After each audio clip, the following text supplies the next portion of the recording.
어제와 동일한 말씀입니다. 창세기 42장 1절 말씀입니다.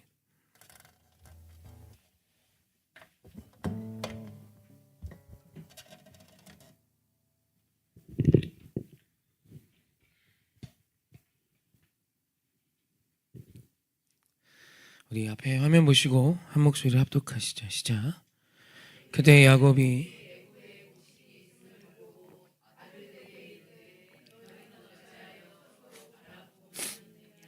아멘.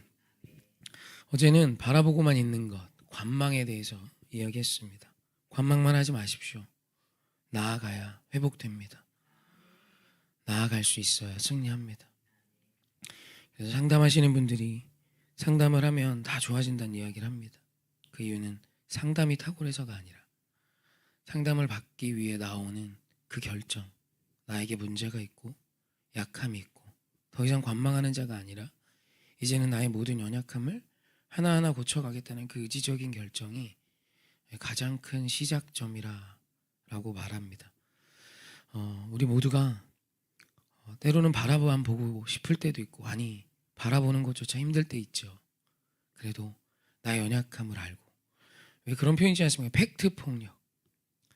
팩트가 왜 폭력이 되나? 그것이 사람의 약함입니다.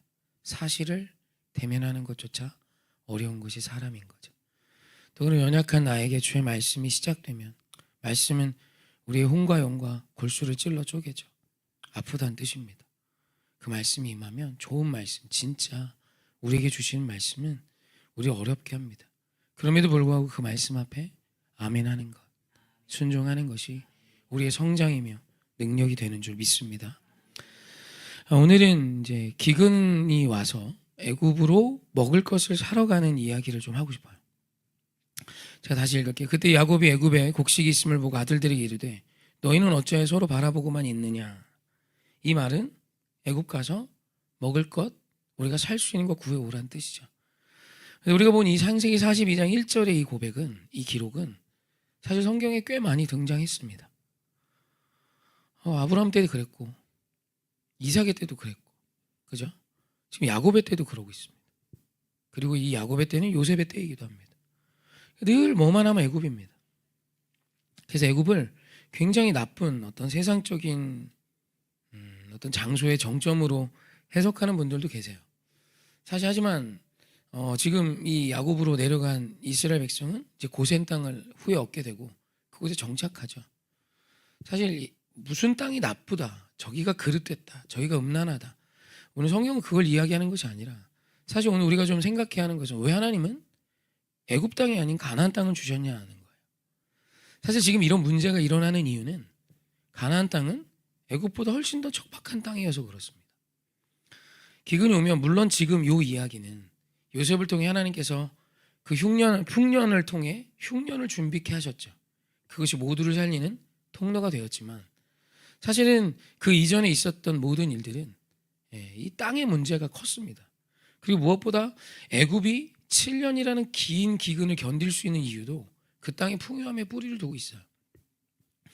애굽이 기근에 시달릴 정도면 주변 땅들은 다 끝났습니다. 왜냐하면 거기는 나일강이라는 엄청난 강이 흐르고 있습니다. 사실 가나안 땅을 젖과 꿀이 흐르는 땅이라 표현합니다. 성경이. 여기에 대해 학자들이 굉장히 말이 많습니다. 사실 이렇게 성지순례를 다녀온 분들도 가나안 땅이 여기입니다 하고 이렇게 얘기해주면 다들 그렇게 놀라신답니다. 이유는 여기가 어떻게 젖과 꿀이 흐르는 땅이냐 라는 생각이 그냥 절로 든답니다. 사실 가나안 땅은 좋은 땅이라고 말하기가 어렵습니다. 네게부라 그러죠. 네게부, 히브리어로 네게부, 남방으로 우리말은 번역했는데 그게 척박하다는 뜻이고 그 네게부 땅이 절반 이상이 돼요. 그러니까 척박한 땅인 겁니다.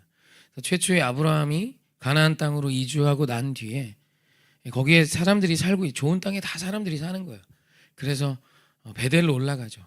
거기서도 여호와 이름을 부르고 더 남방으로 내려가다 기근이 와서 애굽으로 피신하게 됩니다. 그런 기근이 와도 견딜 수 있는 땅이 사실 좋은 땅이죠. 그게 애굽이에요. 하나님은 이스라엘 백성에게 젖과 꿀이 흐르는 땅이라 표현하시며 가나안 땅을 주신 거예요. 그럼 도대체 왜 하나님이 그런 척박한 땅을 적과 꿀이 흐른 땅이라 했나? 물론 농경 지을 수 있고 또 요단강이 있고 또 갈릴리 호수도 있죠. 그래서 그 땅은 완전히 나쁜 땅이라고는 할 수 없지만 그 강이 흐르는 그 근처 이외엔 대부분 마른 땅이에요. 우물 없으면 살 수가 없습니다. 그럼 그 땅을 왜 적과 꿀이 흐른 땅이라 표현하시며 왜 하나님은 가나안 땅을 주셨나? 사실 우리는 이 생각을 해야 합니다. 하나님 눈에도 무엇이 더 좋은지 왜 모르시겠습니까? 그 전능하신 시선으로 보시면 객관적으로 어떤 땅이 더 좋은지 명확히 하십니다. 그럼 우리를 사랑하시면 제일 좋은 땅 주시면 좋잖아요. 그리고 그런 땅을 적과 꿀이 흐르는 땅이라 해야 학자들 사이에서도 논란이 없죠. 그래서 이 적과 꿀이 흐르는 땅이라는 이 표현은 광야의 시점에서 그렇다라고 이야기도 합니다. 왜냐하면 이스라엘 백성이 광야에 40년 있었잖아요. 물론 이제 적과 꿀이 흐르는 땅이라고 고백했던 때는 가데스 바네아에서 12정탐꾼을 보내고 난 뒤니까 광야 생활이 한 2년쯤 됐을 때요. 그래도 광야보다는 훨씬 좋은 땅이거든요. 그죠? 그래서 그곳에서 봤을 땐 그래도 이런 포도도 나고 이런 실한 열매들도 있는 땅이니 적과 꿀이 흐르는 땅이다 라는 표현이란 뜻이죠. 물론 일리는 있습니다. 하지만 애굽에서 살다 왔던 이스라엘 백성들, 물론 종이었지만 애굽의 풍요와 기름짐을 보았기에 사실 이런 주장을 하기엔 조금의 미흡함이 있죠. 정확한 건 우리가 알 수 없으나 그래도 대부분의 학자는 적과 꿀이 흐르는 땅, 이 땅은 이른 비와 늦은 비가 있는 곳이라는 의미를 담는다고 말합니다. 이른 비와 늦은 비가 있어야 하는 땅은 좋은 땅이 아닙니다. 이른 비와 늦은 비가 없어도 괜찮은 땅이어야 좋은 땅이죠. 그죠? 동의하시죠? 생각하시는 거죠? 이른 비, 늦은 비에 대해 우리는 굉장히 좋은 긍정적인 시선이 있어요. 근데 여러분, 이른 비란 뜻은 이제 건기가 경기가 끝날 즈음에 이른 비가 내려서 땅이 젖어야 농사를 지을 수 있기 때문에 이른 비입니다. 그리고 건기가 오기 전에 늦은 비가 충분히 내려야 그들이 수확하기 원했던 결실을 볼 수 있기 때문에 늦은 비예요. 그 이른 비와 늦은 비의 축복이 없으면 농경이 어려운 땅이 가나안 땅이란 반증이기도 합니다. 이해되시죠? 그러니까 이 땅은 하나님 은혜 없으면 살 수 없는 땅이란 뜻이에요. 하나님이 아시고 그곳에 축적된 요단강이나 갈릴리 바다로는 도저히 그곳에 살아가고 있는 이스라엘 백성 모두가 살 수 없는 땅. 그래서 하나님의 은혜, 이른 비와 늦은 비가 없으면 결코 그곳에서 생존할 수 없는 곳, 그것이 가나안입니다. 그러니까 좋은 땅은 아니란 뜻이에요. 그럼에도 불구하고 왜 하나님은 그 땅을 주셨나? 제일 좋은 땅은 사실 가장 강력한 나라가 차지했겠죠. 당연히 애굽 땅이 좋은 땅인 겁니다. 그럼 그 땅을 빼앗게 하시지. 그냥 10가지 재앙하실 때 아예 애시당초 정권을 바꿔주시지. 그죠? 얼마나 편해. 굳이 나갈 필요도 없고. 그럼에도 불구하고 하나님은 약속의 땅을 가나안 땅이라 말합니다. 우리를 사랑하신 하나님이시라면 애굽 땅 주셔야 맞는 거 아닌가? 우리를 위해 모든 것을 내어주신 하나님이시라면 기름진 땅 주셔야 되는 거 아닌가? 사실 우리는 이런 생각을 즉흥적으로 할 수 있습니다. 하지만 그건 아주 미흡한 생각이죠. 어떤 부모도 자식이 원하는 걸 다 주지는 않습니다. 사실 가나안 땅이 주는 아주 중요한 축복은 이른 비와 늦은 비가 필요한 땅이라는 의미고, 이른 비와 늦은 비가 필요한 땅이 하나님이 약속한 땅, 젖과 꿀이 흐르는 땅이 되는 이유는 하나님을 찾고 구할 때 그 땅이 완성될 수 있기 때문이에요.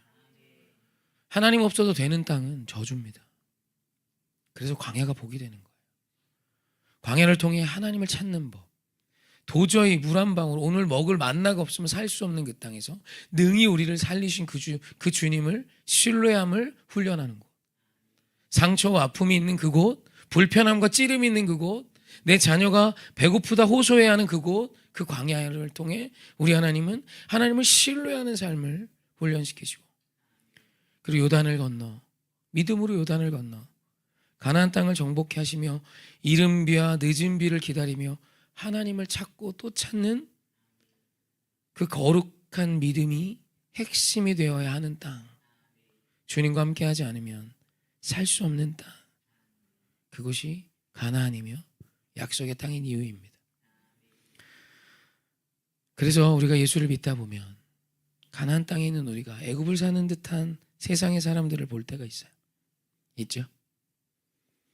쟤는 기도도 안 하는데 이른 비도 필요 없어, 늦은 비도 필요 없어.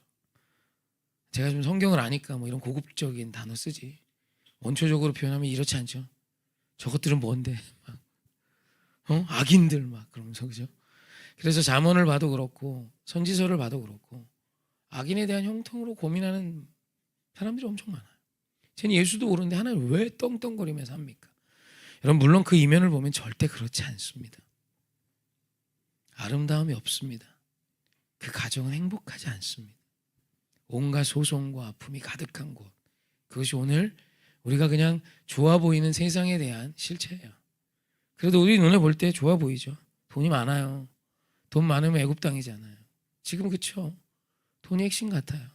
게다가 건강해요. 잘 안 죽어. 애들이 더 오래 사는 것 같아.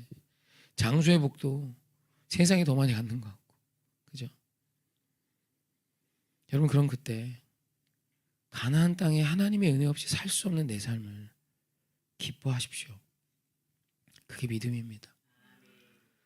하나님이 필요합니다.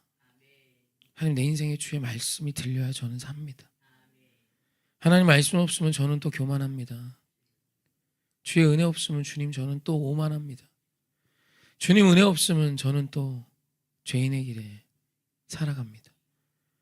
그러니 주님, 내가 시냇가에 심기운 나무처럼 주님의 놀라운 이른 비와 늦은 비의 은혜 속에 깊고 넓은 자 되게 하소서. 하나님은 악인에 대해 바람에 나는 겨라 말합니다. 언제나 요동하는 것이죠. 모든 것을 다 쏟아내다 보니 그 주변을 혼미케 하고 어렵게 합니다. 이게 우리예요. 그런 우리를 복된 시냇가에 심기운 나무로, 아무것도 아닌 그 겨자씨 하나의 믿음을 통해 이제는 나중에는 그 씨앗이 자라 새들이 깃들며 기쁨을 누리는 거룩한 영향력이 있는 사람으로 우리를 세워가시는 거예요.